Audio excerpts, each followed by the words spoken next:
Hi, welcome to Dead Air Live. I'm Jean Flanagan, and tonight I'm very excited about the fact that we're going to discuss homeopathic medicine. And I have two special guests tonight that run a homeopathic school here in the Boston area.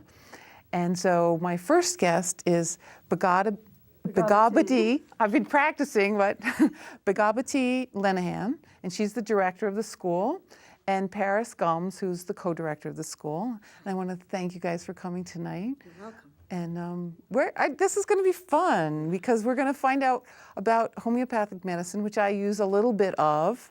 Being an athlete, I use Arnica montana, and that's probably the one I've used the most in my career. But where does homeopathic medicine come from? It was started in Germany a couple hundred years ago by a doctor who was very disillusioned with the medicine of his time, which is mostly like leeches and bloodletting and things like that. And he was a father, he had 11 kids, and he felt so bad that he couldn't treat his own children, he could see how much they were suffering from this conventional medical treatment, and he kind of stopped doing medicine and went on a quest. And part of his quest was that he was an amazing linguist. He knew at least 7 languages, probably more, and he would do translations of medical texts from all around the world. And so he was translating from, he went back to the ancient Greek tradition, to the Hippocrates tradition, the medieval Arabic tradition that had kept this Greek medicine alive, the Western herbal tradition. We believe that he was aware of Ayurvedic medicine from India and Chinese medicine, traditional Chinese medicine. And he had this incredible eclectic mind, and somehow he fashioned a type of medicine that included this sort of energetic basis of the Eastern medicines, the Ayurvedic and the Chinese medicine, with this kind of physical grounding in the plant medicine of the Western tradition. And he also used the medicines of his time that were so toxic, like mercury, which we know now, arsenic, we know now were so toxic, but they were used as medicine back then. He was also a master pharmacist, and he figured out a way to make them more and more and more dilute so they wouldn't be toxic, and at the same time more and more and more powerful on an energetic level. So you have these kind of different streams of world medicine coming together at one point in Germany in the early 1800s with this incredible genius, Samuel Hahnemann, who developed homeopathy. And from there it spread around the world, and really especially has taken root in Western Europe, France, Germany, England. It's very much a part of their conventional healthcare system. Russia, India is probably the premier country in the world for homeopathic medicine, with over 100 homeopathic medical schools and homeopathic hospitals. Also South America, and even Canada and Mexico. So we're really kind of surrounded by countries that have homeopathy as part of their natural, normal, regular healthcare system. And in this country, unfortunately, it's considered kind of very fringy. Very fringy. Yeah, it's like the metric system. Right. The whole world uses the metric system, and we're the holdouts. Inches and feet. Yeah. Right, right. Well, if you must insist. So, Yeah. so most places actually have it as a mix with Western medicine. Mm-hmm. In a lot of these countries, Western doctors will refer to a homeopath, and in many of them they actually practice homeopathy themselves. So it's a very well-respected form of medicine in a lot of parts of the world, unlike here, for example. Here. Right, right. Well, if you think about medicine, if you think about health in a really big and broad way, and I think in homeopathy, we're really interested in health and in balance much more than we are in disease. I think it's a more asset-focused approach. If you look at Western medicine, you've probably taken a CPR course, and the whole thing is... Since I was 11. Really? Great. So you know the ABC, airway, breathing, circulation. And there's a way, I think, that that Western medicine is kind of an elaboration of CPR. It's a lot about airway, breathing, circulation, and a kind of, if the body is working, then there is life, but Right. there's not quite, and the assumption is that if there's life, there is health. right, Right. exactly. And there's a long space in between those two. Right, and if you don't believe that, then go to a hospital sometime. A very interesting conversation we have with our students often on the first weekend is to ask our students, many of whom are doctors, nurses, chiropractors, acupuncturists, what the definition of health is in their profession, and they haven't really thought about it for the most part. Right, if you might think it's the absence of disease or the absence of symptoms, and that doesn't speak to robustness. I think that's a place to aim for, and I think it's interesting that you probably remember from CPR class. The word that I learned was perfusion. You know, it's all about, that means that the blood goes to those vital organs. And so health is about perfusion. And for us, we would say confusion is a really important thing to think about too. You know, like we're really interested in, is the mind, you know, like, is that person in balance? Is their mind functioning? You know, and I think I just love a much richer understanding of human health and ways that we can support it, that we can pay attention to symptoms when they're whispers instead of having to wait for something to be far enough out of whack that labs are significantly thrown off or that somebody's really impaired. Yeah. So here's a joke. My health insurance company defines preventive medicine, for example, as covering mammograms. And we would say, mammograms aren't preventive medicine. Like, they don't do anything unless the lump is already there. Right. You know. Right. So real preventive medicine, we have a way in homeopathy of, like Para said, of listening to the symptoms of the person's subjective report of their symptoms before things necessarily show up in a lab test, but at a time when it's much easier to kind of steer the ocean liner of the person's health with a little tugboat of homeopathy. We can make a huge turning of the ship at a much earlier point before there's anything that would show up in a lab test. Well, unfortunately, it makes it a little hard to prove that what we're doing is working if we don't always have before and after labs. But we have people's subjective report that they feel so much better with homeopathic medicine. Right. So let's get down to the what is it part, which is sort of this big confusion about defining it. How do you define it? Is there a way? I mean, we've talked about the holistic aspect of medicine. Right. I would say it's, we could say that it's an entire system of medicine that uses natural substances to create remedies. Remedies, you know, that's our word for medicines, that are used in a minimum dose, which is, we'll come back to that point later because, as Bhagavati mentioned, the thing about dilution and dilution so that things wouldn't be toxic. And that what we're interested in doing is sort of a quirky idea, but that we match, that if someone took that remedy who was healthy, they could develop, if they took a lot of the remedy, they could develop a constellation of symptoms that we would call the remedy picture. And if you need the remedy, you would naturally develop that same collection of symptoms. And so we're matching the remedy and symptom picture. And that's what makes that different is that in the kind of medicine that we're used to, you oppose symptoms. You know, if you have swelling, you better, like, you know, elevate, put ice on it, all the things to stop the swelling. Or whatever the ailment is, you try to stop it.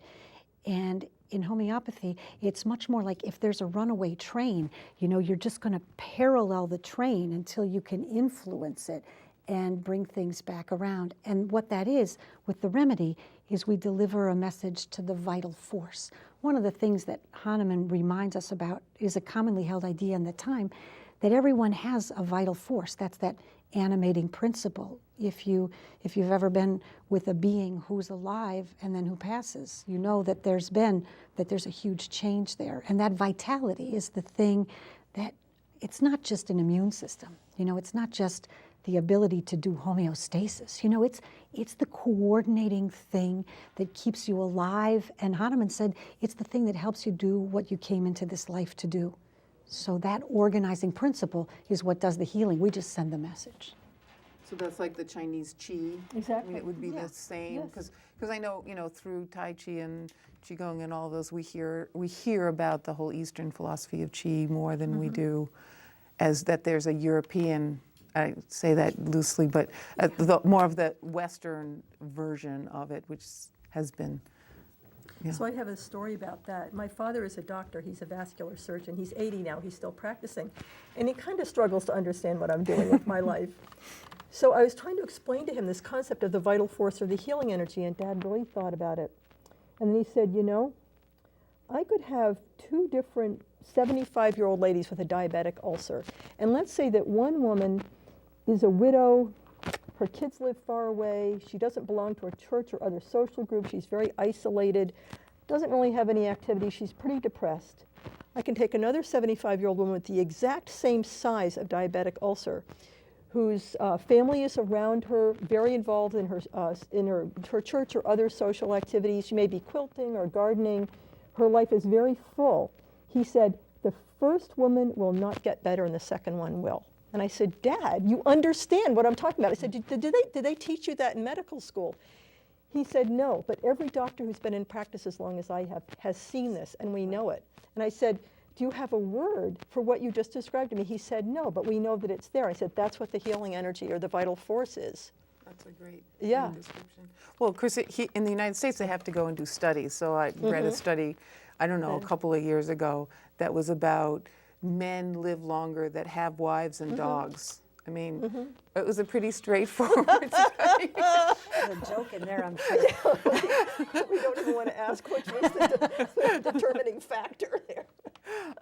But it was like the significant, I mean, they had like 7 to 10 year extension of their lifespan if their wives were still alive and or they had dogs. So that whole companionship element of balance. So, sorry. So you reminded me of a really interesting point, and that is this thing about studies, you know, because so people say, well, has there been much research done on homeopathy? And there has. But one of the things that's really important is, like, if someone has what we call chronic obstructive pulmonary disease, so what used to be called emphysema when we were kids. So we would say, well, they have a kind of COPD. Right. Or if someone has hay fever, well, they have a kind of hay fever. Even if they have diarrhea, they have a kind of diarrhea. And we're interested in that full expression, you know, the constellation of those symptoms that makes one person's condition with the same diagnosis different from another. And so there could be 10 people who have the same, we call it allopathic, Western medicine diagnosis, who would get 10 different remedies because we would be matching that entire person. All their other patterns of their lives. Exactly, you'd be matching that to the remedy. So when you try to do a study, it's more difficult to do. You can't say, well, you either give arnica or nothing, or give arnica and a placebo, for example. And actually, arnica would probably be one where it works a little better than some others. But if you took something like diarrhea, there would be there is a study that was done with children. There's a wider range of remedies that are used. And so the whole practice of homeopathy is more individualized in a way that doesn't lend itself so beautifully to the kind of studies, the research studies that are typically done in medicine. Okay, so we have to learn what these things are. Okay. Okay, so the consumer. the consumer. Go into the health food store. Let's say this little blue tube here would be This the little most blue likely tube. thing that they would find. Most health food stores and a lot of pharmacies at this point have It this has little this- blue tube. This Yeah. little blue tube, and this is Coffea cruda. It has a Latin name, and then often it has one word, like the name of one condition under it. And I might send a patient into the health food store to buy something for hot flashes, and she'll come back and she'll say, but this says it's for constipation, because they only can fit like one thing out of the hundreds of things it could This work says for. sleeplessness with mental hyperactivity. Okay, so I'm restless at night and I can't go to bed, and this is supposed to help me. Yeah, and actually there's one more thing about coffea. It's sleeplessness from happy anticipation. So like somebody who's getting married the next day who can't sleep because she's so excited and she's thinking, you know, she's wide Okay. awake. So it's actually almost from good stress for the person to be So awake so from if that. I have Yeah, to make there. a presentation at work tomorrow that determines how much my bonus is at the end of the year, this might not be, it might be. Well, if you know you're going to really ace it and you know you're going to get that bonus, then that probably would be a good Then that's remedy for you. probably So a we'd good have remedy. many, many remedies for insomnia. Right. So, yeah, so in the health food store, it may be a little tricky to match the exact correct remedy. They might need a book. They're like health food stores typically have a book on homeopathy. But the point is you want to see what they actually are. The carrier substance is a little tiny sugar pill. It's like sucrose or lactose. I don't even think we can show this on the TV, it's probably how too small, small yeah. they are. We can take one out. These are the largest kind that you can get, and they're the size of a very small pea. And the tiny ones are like the size of a grain of sand. And it doesn't These are really the matter. largest ones you can get, huh? Yeah, the tiny ones are like, Wow. It's like not grain of very sand big. so part of the safety of homeopathy is that there's no actual starting substance in there. It's been diluted so many times. So you could get something like a very common remedy is arsenicum, which is made from arsenic. It's a poison, but there's no molecules of arsenic left in there. So the Well, this obvious is question where is, it how gets can it work? weird. Yeah, it gets weird. yeah. Okay, so the answer is that the little pellet contains information in the same way that you could have a number of different computer chips. They're tiny and they contain an enormous amount of information.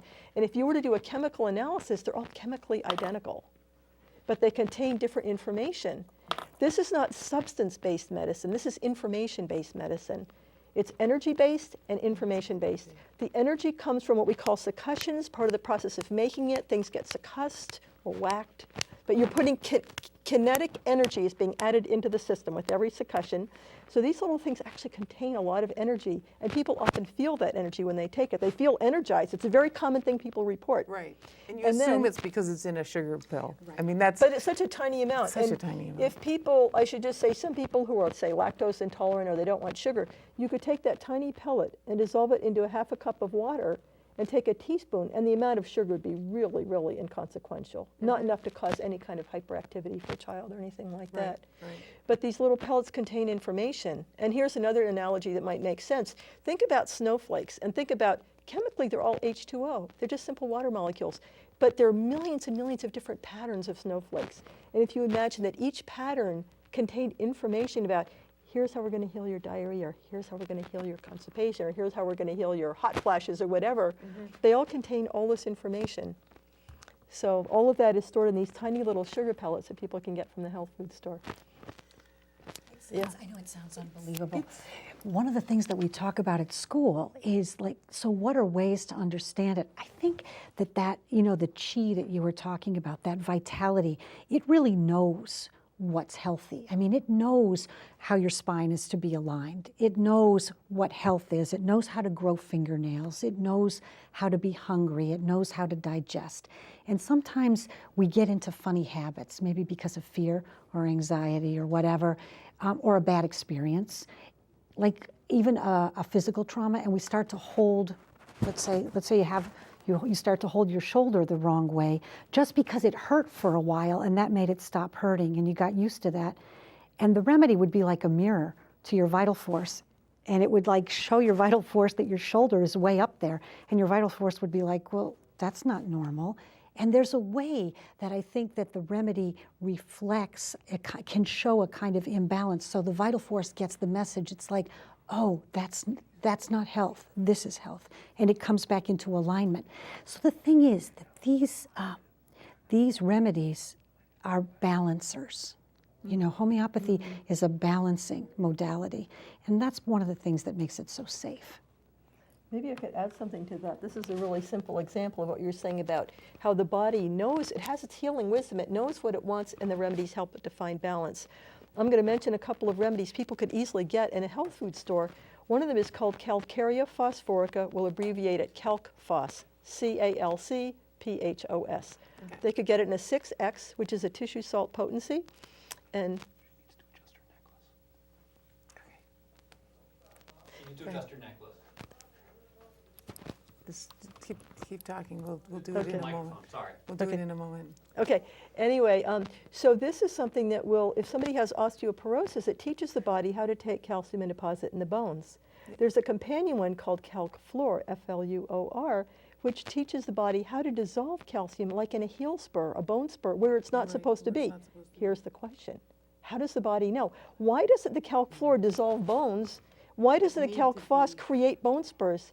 The answer is because there is an energetic template that guides the body in laying down the calcium where it's supposed to be. The body knows where bone is supposed to be, where it's not supposed to be. One of the ways we know this, there's a wonderful book called Vibrational Medicine by Richard Gerber. And I can recommend it to people who are watching. And he talks about an experiment with salamander eggs. Now, we don't like to think about experimenting on anything animal, but the experiment was done, and it's really interesting. They're so big that they can be looked at under a microscope. And as they're developing, you can see that there's an energetic, like if the electromagnetic field develops, that becomes the substrate of the nerves, the bones, the muscles, before the physical things are laid down. The energetic pattern is laid down first. So it's like this exists. When we talk about the healing energy of the body, we're also talking about an energetic substrate that's like the creation. This is where it's like the creative ground of the physical form, which is our body. And the remedies know how to talk to that and support that and teach that and remind it bone is supposed to be here, calcium is supposed to be here, it's not supposed to be in the heel spur. And all of this information comes from a simple little bottle that looks like this. Oh, look at this, I have calc floor with me. That this is a simple thing you can get for like $7 or $8 in a health food store. Such simple stuff and so healing. And you can do this with yourself. Yeah. Yeah, that's a really good thing. I think that there are a couple of things about homeopathy that are especially empowering. One of them is that if you, like, let's say the first time I called Begabati, before I started to study homeopathy, I called her because I had a sore throat. And I said, so what do you have for a sore throat? And she said, well, is it on the left side or on the right? Or both? Is it shiny? Is it red? Are you thirsty? Are you thirsty for hot? Are you thirsty for cold? And I thought, what kind of questions are these? It's like, what do you have for a sore throat? And so I said, I have to call you back, which happens all the time when people say, well, I have to get back to you about that. You have to think about it. Yeah. So, and when you work with people for a while, then when they call you with something, they'll say, headache, and they'll say, I know, before you ask me, it's above my left eye, and it's worse when I'm in the sunshine, and it's better if I close it, and I'm more thirsty for cold water than I usually am. But again, what we're doing is creating that constellation. It's not just this one material problem. It's like, no, there's an imbalance, and the way the imbalance is showing up is manifesting in a number of symptoms, and I want to know the whole constellation. Well, it's interesting. I work as a trainer, exercise physiologist, and so one of my jobs is to teach people how to listen to their bodies in more of a mechanistic kind of, like today I was working with a man his knee hurts. I see him periodically, but he's not one of my regular clients. I see his wife regularly. And I said, well, what about that, is that the same side as the ankle you sprained 3 months ago? So it's sort of that same kind of conversation. Right. He said, no, it's the opposite side. And I said, oh, okay, that's because you're still not using that ankle correctly, so you're overusing that knee. But it made a difference to know some of the history of, so, muscles do that. The body uses other things to find balance, so that then you overuse what it's trying to balance, and so you end up with a complex set of symptoms. Right, because the thing about compensation is it never fixes anything. It just tries to bring you back to zero. Right. And so... Something else is gone. Exactly. So, and that's a really interesting thing to track on. But imagine the difference for a client to have paid that much attention to what makes them feel better and what makes them feel worse, instead of to go to a practitioner and kind of like, this is my problem, you fix it. And you're saying, well, I can't until you can tell me these other things about it. I really like that it shifts the balance back, so that the client and the homeopath are really in a conversation together, trying to understand the nature of the symptoms, the nature of the cause of the symptoms, if we can determine that, and then together working out what the right remedy is going to be. We call it, homeopathy is like the medicine of the people, because it really puts the power into the hands of the person who's using it. That for acute things, which are things that you might go to a drugstore for, you could go to a health food store and treat yourself with homeopathy. And it's so simple, people can easily learn how to do it for short-term things. And then for long-term things, if you were to go to a professional homeopath, again, it's not this sort of hierarchical relationship where the doctor or the practitioner is the expert and decides what your remedy is going to be and whether it's working or not. I have people come back for follow-ups and say, well, tell me, did the remedy work? And I say, no, I want to listen to you. I want you to tell me if it worked or not. You're the expert in your own body. So we're inviting people to listen to their bodies and to notice things about themselves in a way they never have before. And then we also give them a lot of control over whether, when, how the remedy is taken. And I think that simply giving people control in a health situation is healing in itself, making people feel like they're active participants in their healing. Right. But all of this, I'm thinking if I didn't know what homeopathy was, and it's such a weird word to start with, and like, what would I know what to do? And if somebody just tries arnica, so arnica is probably, if you could do so much good if all you knew was how to use arnica. So arnica is one thing we could say about it is that it's a resorber of blood. So if you have a blunt injury, like a sprain or a strain, or you bump yourself really hard, you have a blow, and you would have swelling, then arnica's, now you said you've used it a lot yourself. I've used arnica, yeah. Yeah, and so even if somebody doesn't, if they say this little pill, and then you say, just try it, Just try it. Right, and right. have you had positive experience? Oh, absolutely, absolutely. And giving it to athletes after they've had, particularly tough day or trauma, so that, basically a basic general muscle soreness, you're injured, just take some. And I think the nice thing about using arnica is that it's like, oh, it hurts less.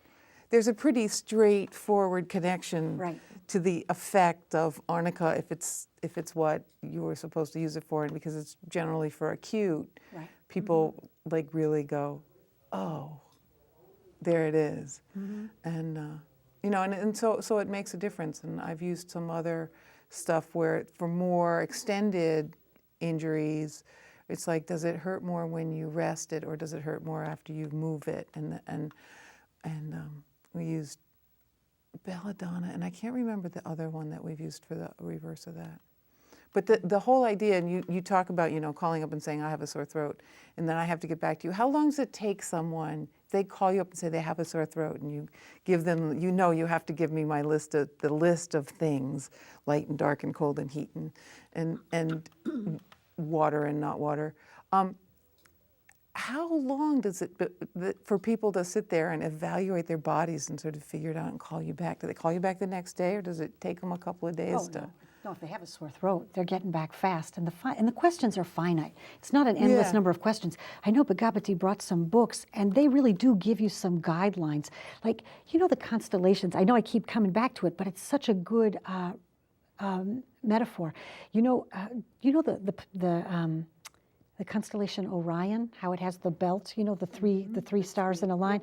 And even if you can't see anything else from Orion, you could see, if you see those 3 stars, you know what it is, right? Right. So that's true of a lot of things with the remedies. It's like, you don't have to ask, it's there, if a situation is complicated and you don't have success on the first remedy, you might have more questions. But if you got the first 3 stars, in an acute remedy, you would know which one. And there are a lot of books to help people. Let's see, this is a great starting book. Yeah, that's This one one is a great starting book. Big So favorite. this one, Homeopathic Remedies, a quick and easy guide to common disorders and their homeopathic treatments. So yeah, if you just opened it at random, you would see that it's organized a lot by condition, and that there might be, well, wouldn't you know, if you open it at random, that's the one place that it won't work. Metabolism. Oh, There I we need go, the anywhere gray else. books. Anxiety. So there's a list of 6 remedies, and it's giving you the key symptoms that go with those, with that remedy. Anxiety, we're talking about acute anxiety here. If somebody has chronic anxiety, they probably ought to see a professional to work with that. But if you had that anxiety, like you mentioned before, if you had to go give a presentation that your next year's salary was going to depend on, and then you could look under anxiety and find the ones that are related to performance, and then see how is it showing up in your body. Like, so for you, that stress, is it producing a gastric problem, or a headache, or sleeplessness, or a kind of dopiness? And depending on how it shows up for you, then you'd be able to identify the right remedy. And those would be like the little stars. Okay, so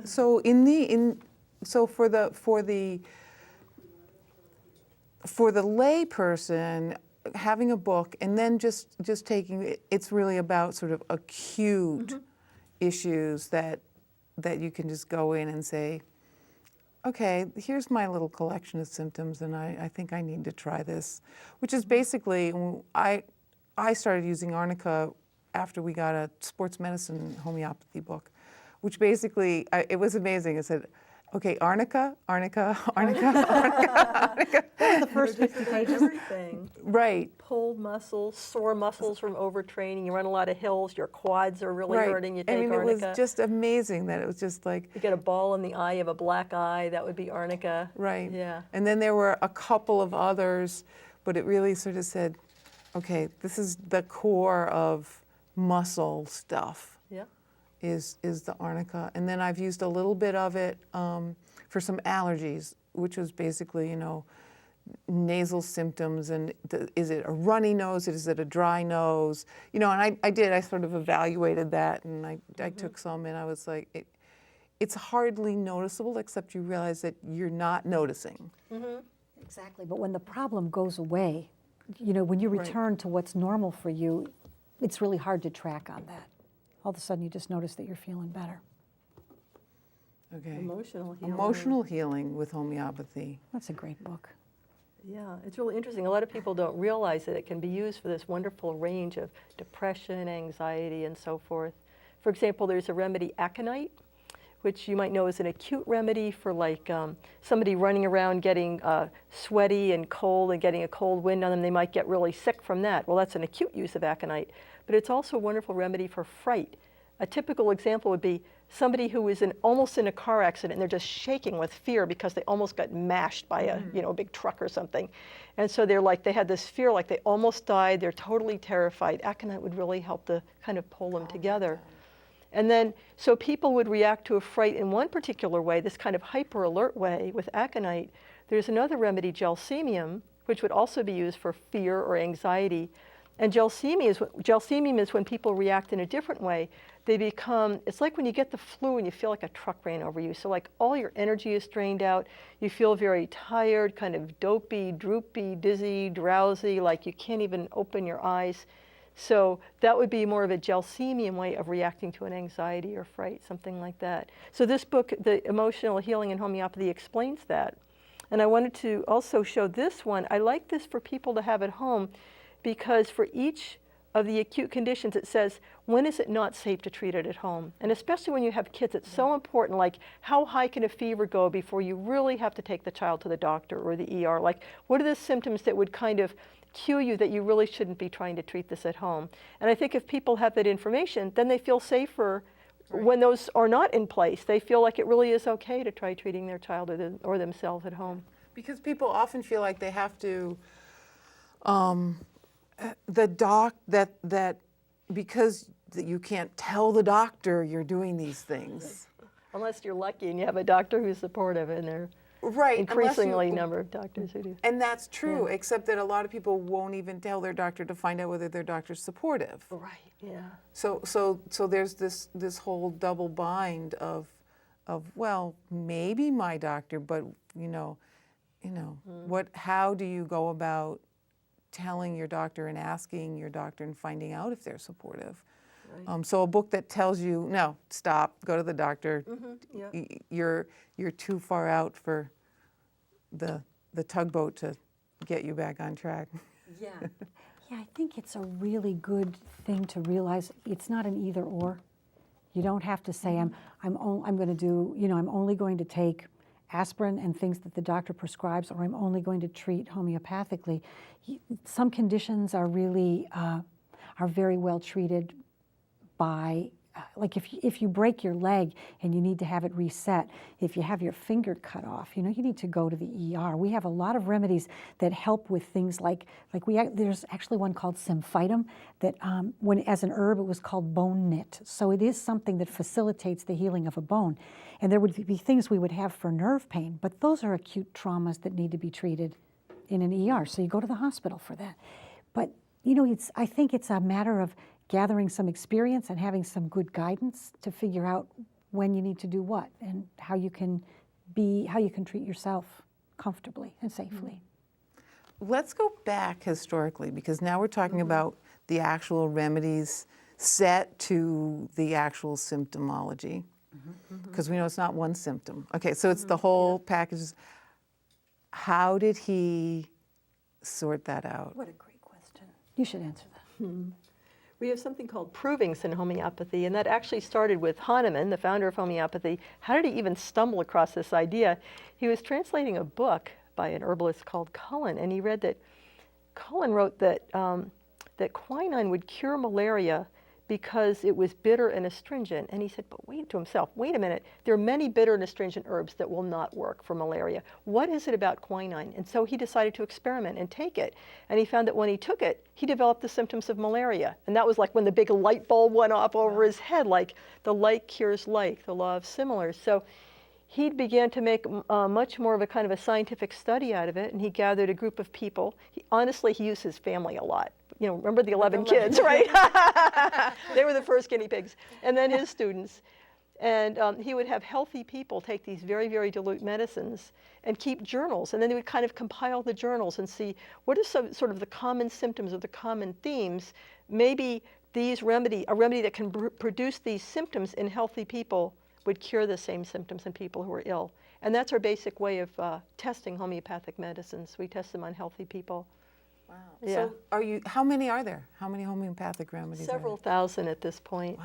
of which there are probably several hundred in really common usage that a homeopath would really know very well, really be familiar with. But there's there are an a couple important thousand. scientific piece of this. You know how science always wants us to have experiments that are repeatable.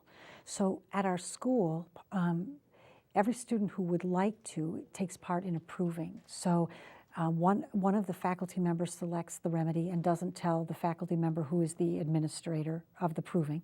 And the students work in pairs, one prover and one supervisor.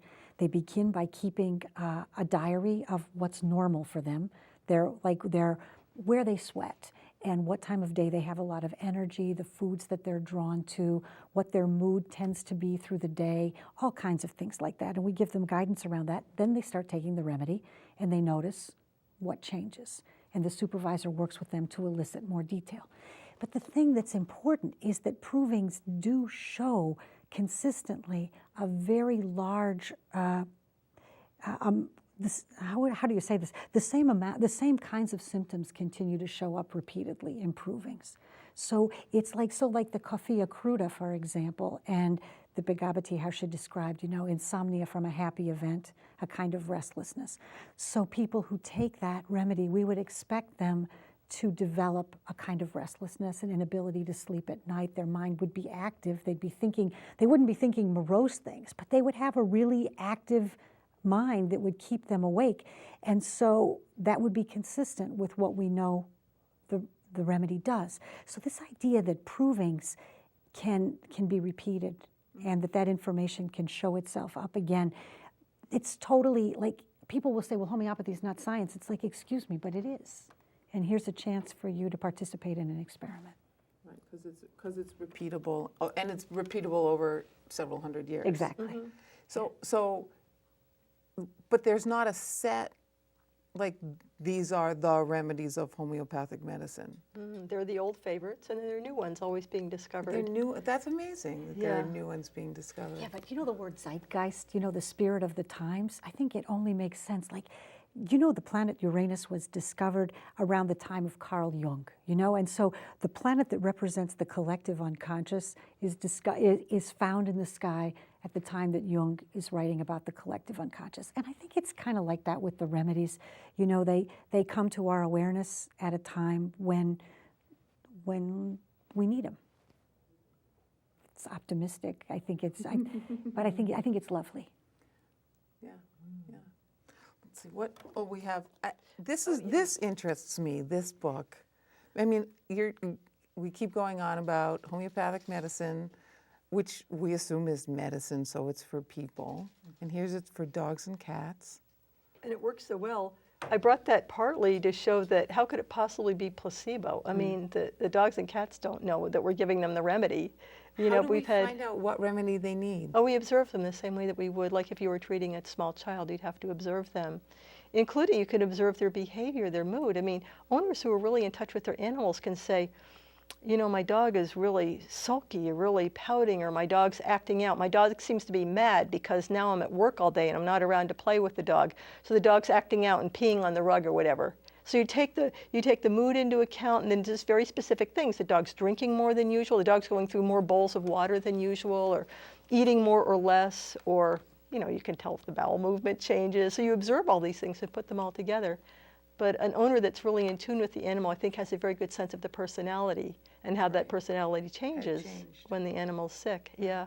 So this is back to the idea of finding just the three most important parts, and if you see three significant changes in your pet, that you may very well be able to find the remedy. Yeah, and there are certain acute things, like there are some.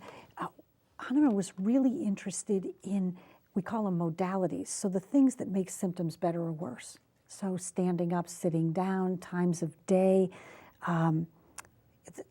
There's, oh God, you could go on and on. Things that go together, what's changing in thirst, all the rest of it. Outside, inside, warm room, cold room. You know, do the symptoms get bigger or smaller accordingly? But one of the things was storms. So like there are some remedy types that are very sensitive to storms. So that's a really nice thing for people who have dogs who are really sensitive to weather. That's a good thing that can be treated homeopathically in an acute way. And you know, most of the time, I've never had a hard time administering a remedy to a cat. And I've had lots of trouble giving regular medicine to cats. I mean, there are hilarious routines about what people go through to try to get a pill down a cat's throat and, you know, yeah, sweating, hair stuck to your head, all the rest of it. And 2 hours later, you find the pill still on the ground. You know, anybody who has a cat knows that happens. And with the remedies, it's a different thing. So phosphorus is this wonderful remedy you can give dogs that are terrified in a thunderstorm. Right. And it's so clear. I mean, you give one dose of the remedy and they're never afraid in a thunderstorm again. It's so clear that it's worked, you know. Wow. And then I have a great story about my own cat and the remedy pulsatilla, which is a remedy we use a lot for kids. It's probably our favorite remedy for kids, is pulsatilla. And it's a remedy that we use especially for a child that maybe the mom has to go back to work and the child has to go to daycare or be, you know, where they're left with a nanny or whatever. So there's a lot of kind of separation anxiety, a feeling of abandonment, clinginess, and so forth, a very common pattern in kids. So I had a cat that I used to ask the lady who lived in the apartment downstairs to feed the cat when I went away for the weekend. And at one point she said, you know, Bagabity, I think you should know that when you're away, your cat behaves very strangely. The cat was really, I could tell, was very upset that I had left her. The cat was doing a lot of kind of sort of whining and clawing at this woman's door and so forth and needing a lot of kind of picking up and so forth. So anyway, I thought about it. I thought, well, she probably needs the same remedy I would give to a child that had been left for the weekend. So I started putting pulsatilla, the remedy pulsatilla, in her water bowl when I went away. And so her behavior was better. So then one time I forgot, we called it the brat cat pill, you know, and this was the lady downstairs knew nothing about homeopathy. But one time I forgot, I was on my way upstairs when I was coming home from the weekend, and she said, Bagavity, you forgot to put the brat cat pill in your cat's water bowl, didn't you? Because she could tell by the cat's behavior. So it's like, how could this possibly be placebo? It's being observed by somebody who knows nothing about homeopathy and experienced by a cat who, you know, no matter how much time she spent with me, honestly did not know a whole lot about homeopathy. And you asked how we can tell what they need. Well, we make analogies to humans and what we would use for humans in the same situation.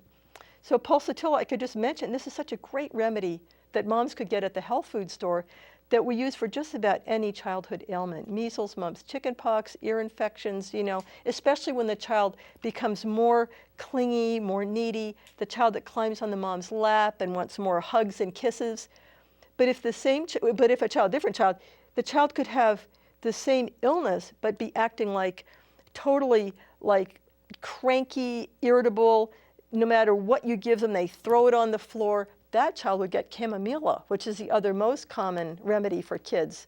So chamomilla, especially we use for teething, when the child is like totally screaming with pain, you can give them chamomilla and the child stops like instantaneously when you put it in their mouth. Like, how can you think it's placebo?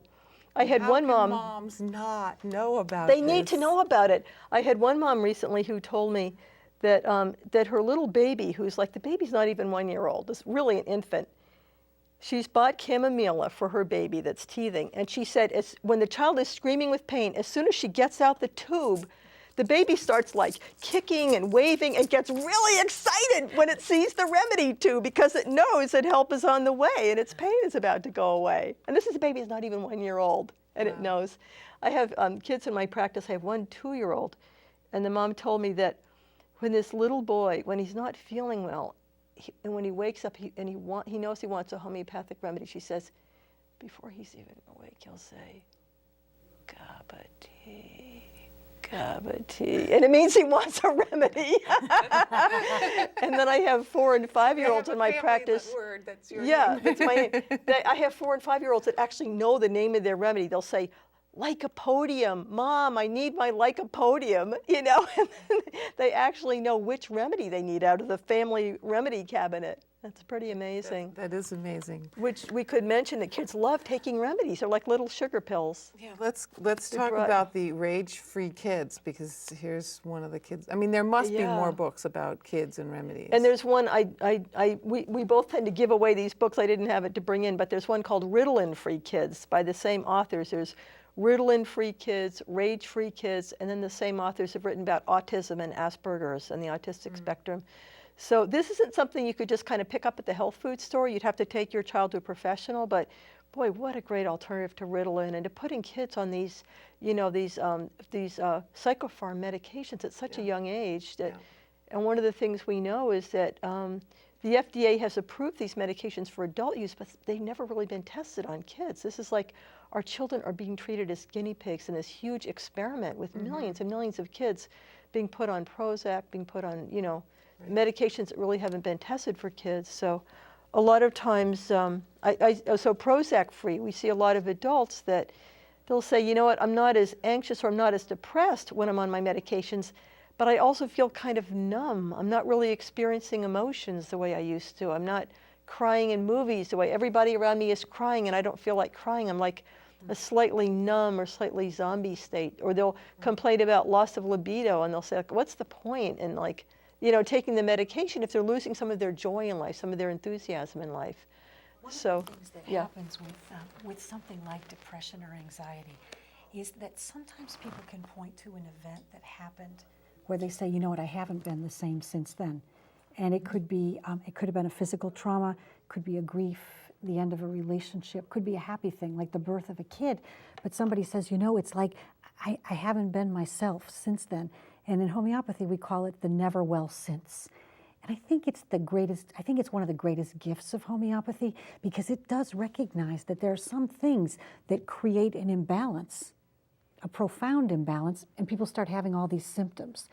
And if you think about what are other alternatives, you could treat the symptoms of the imbalance and you could say, well, give it time.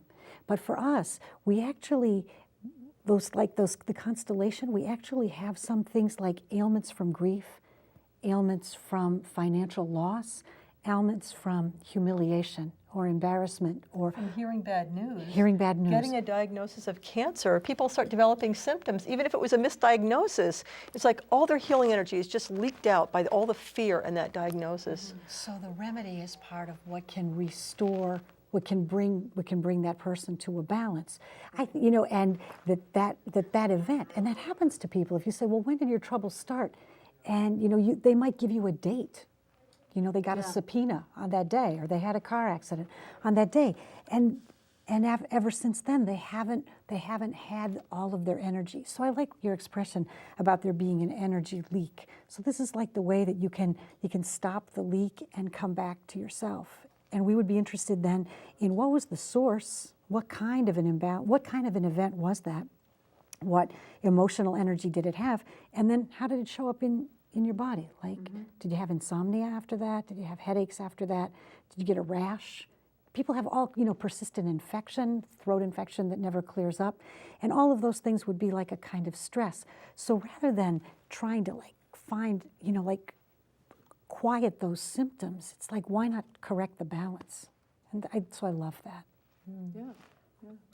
Now we're getting short on time, so we're going to talk about your school in a moment, but I wanted to ask you about constitutional remedies, because I have read enough to sort of try to cipher what my constitutional remedy might be, but I'm not sure I really know what my constitutional, but what is that about, the concept of a constitutional remedy?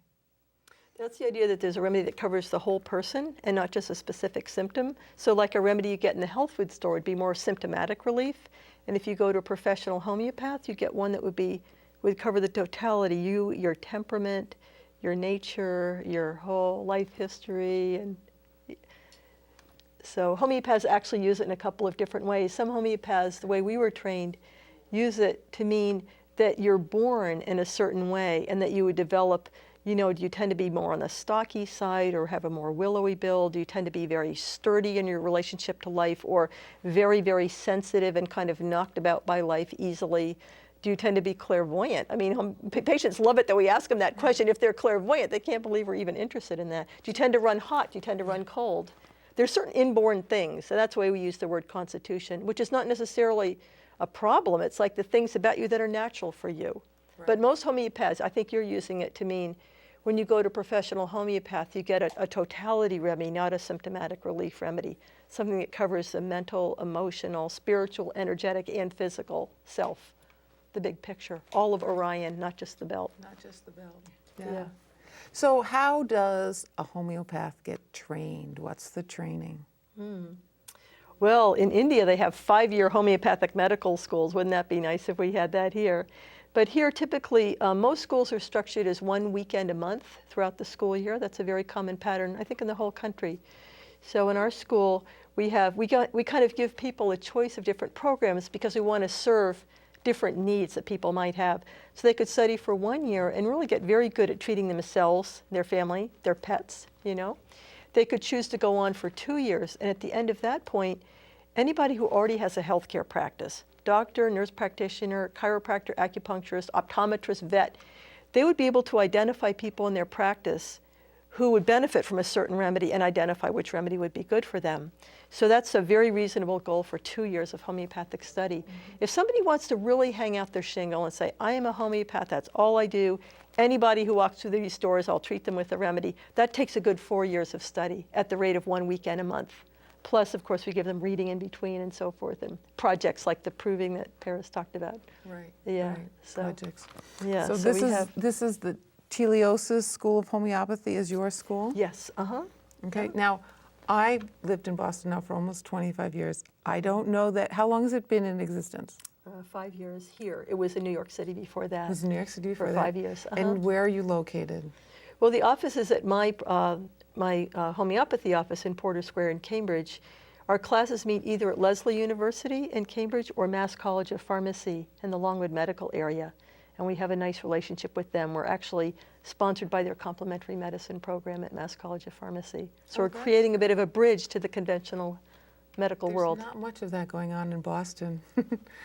Well, we're pioneers. That's great. We're cutting edge. That's great. And what's your training?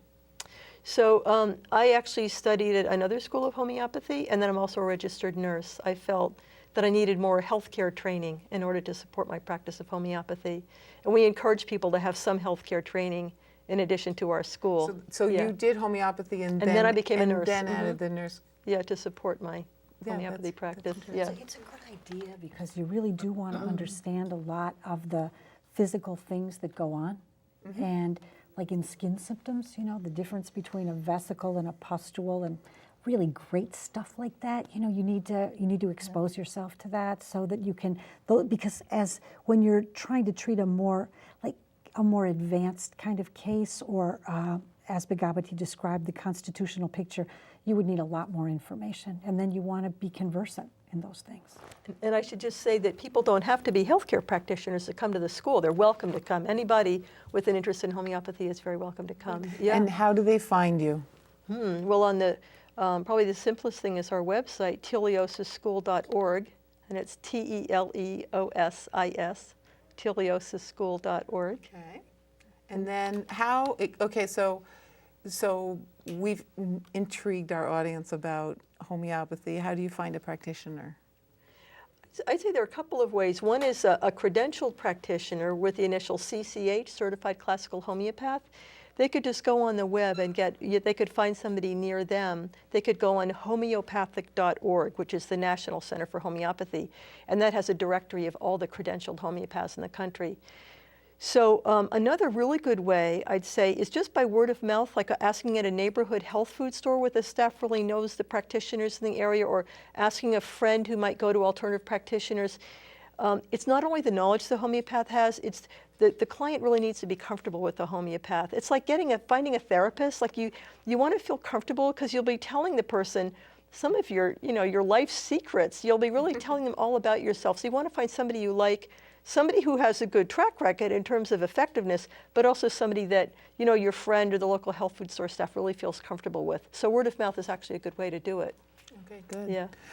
And I do know that Cambridge Naturals, which now is in Porter Square instead of being off on Mass Ave, yes, you're able to get there. I used to only stop if I could park. That was my rule. But Cambridge Naturals, I know, has homeopathic remedies.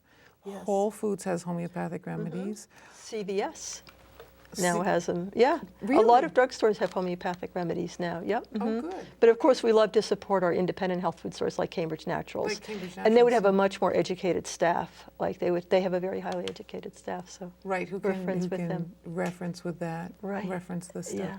So, but that's actually how I found about Cambridge Naturals, was finding a store with homeopathic remedies. Great. So I want to thank the two of you for a very lovely evening talking about how to keep ourselves healthy and in balance. And I want to thank everybody in the audience for staying with us and learning all about how to keep ourselves healthy. And good night. Thank you. Thank you. Thanks a lot. And so this is just Oh, we never so opened the kit, excellent. did We have never opened the kit, but that's okay. We They're we so didn't. tiny, they can't even Right. see these See, things. Those are see too this tiny. this wouldn't have. Yeah. Wow. There's one And the here that's- irony is, do you Look know at this. this? See these pellets? There's 1,500 in each one of these. This is a professional kit. 1,500 Look at how pellets. tiny they A are. lot So of punch tiny. packed in there. Actually, I have a friend who today called me back. She had a cyst removed on her ovary, and she calls back. She said, "I'm talking funny because I have some arnica under my tongue." It's great for after surgery. I'll it really deny it is. if the nurse Yeah. comes in. Yeah. That's Well, right. no, she just didn't want me to think she was still groggy from Yeah, you know, yeah, yeah. like I feel like crap. It was just I'm holding it under my tongue because these things take a while to. Yeah, they do. The They big take a while pellets to do. The develop, tiny yeah. ones is all right away. It's one of the advantages of the tiny pellets. Yeah. Yeah. But how do you get them out of there? You pour them in the cap. Yeah. Yeah. And then just The from same there. way. Yeah. The same way you Sometimes tweezers, really long, like Little skinny needle nose tweezers. kind of tweezers. So, how do you think we did? do. So I think you did great. It was I fun. think it was excellent. You did great. So yeah, so I just think that the whole idea of being able to do homeopathic medicine, even if you're working with your doctor, it's just the United States medicine is just so working at cutting down the function of all of that. Yeah. But and- you know, and- if you think about it in terms of an alternative to over-the-counter medicine, like I wouldn't expect a lot of physicians to jump on board with some of the remedies with some things that we talk about for more chronic things. But if you're going to take an over-the-counter thing, then why not take a remedy? And the truth is that when you start to look at what happens with chronic illnesses, people don't talk about a cure ever. They only talk about management. Right. And I think that there's, especially when there is a clear never well since, the right remedy can release somebody from a chronic disease. And I think, it's not, I wouldn't say it's just like a magic bullet. You do read cases like that, of course. They make wonderful reading. A couple of Right. pellets and somebody has this amazing return of capacity. But even when that's not the case, that what you see is, since it's a balancing modality, that people are, they're